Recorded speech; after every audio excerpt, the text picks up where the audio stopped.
Circus Vargas. There's none other like it in the United States. It's keeping alive that old tradition of the big top. The world's biggest show under one big top, and probably the last remaining of them, traveling on a regular basis across the United States. Last year, Vargas finally broke even, made expenses and probably a little aside at the same time.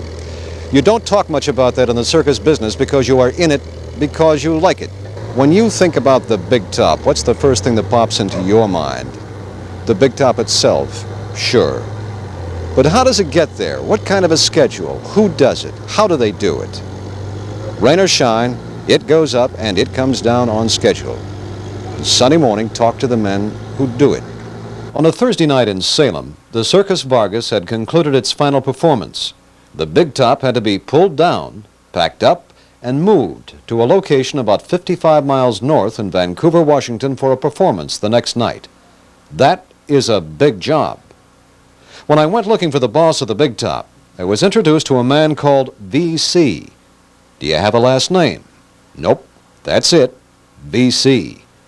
Circus people aren't concerned with formalities. The show is what counts, and getting up the big top is the next big step. What time did you leave Salem, VC, and when did you get here? We left Salem roughly about 2:30, 2:45 last night, or early this morning rather. Stopped for chow, end up here about 4:45, 5 o'clock. That's pretty long working hours and short sleep. How do you handle that? I sleep a lot tonight.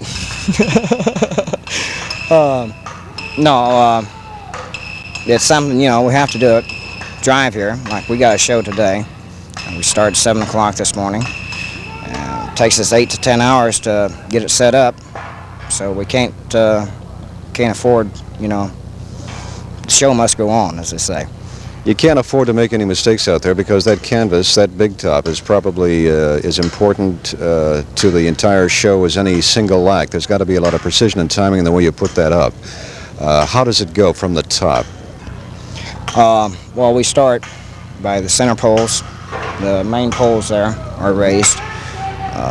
While they're being raised, the stake line is being finished up, right?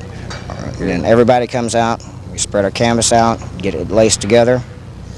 The canvas is tied to the bell ring at the center pole. It's winched up halfway up, at the same time that the side poles around the edge are raised up. Then we go into the intermediate poles, the quarter poles. They're pulled up by the elephants, and then the final tent, final cap is raised.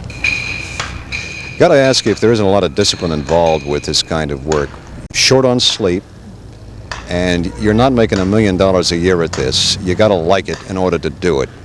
How do you enforce discipline? Well, I really don't have that much of a problem with discipline. The guys know that the job has to be done. I yell a little bit, yell at them. They get the job done for me. Like each guy knows what he has to do. He knows what his job is. He gets it done, fine, you know.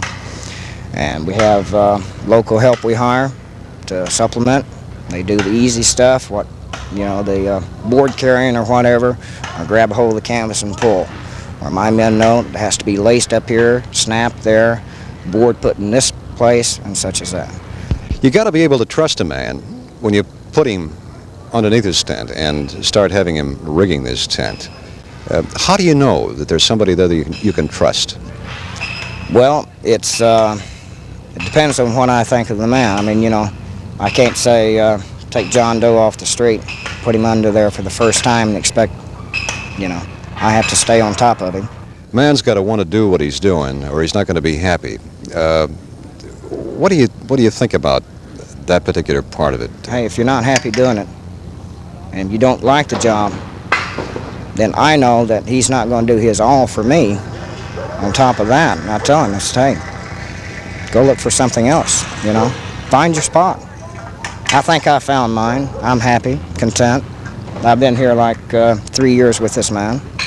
What's the most critical moment? That moment at which, you know, you've either put your act together right and it's going to go up right, or you've blown the whole tent? Oh, that's when the quarter poles are going up. That's when the elephants are starting. That's when the majority of your weight comes up off the ground. Have you ever blown one? Not yet.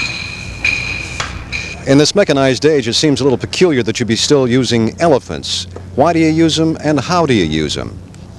The majority of the work done by the elephants here is pulling up the tent.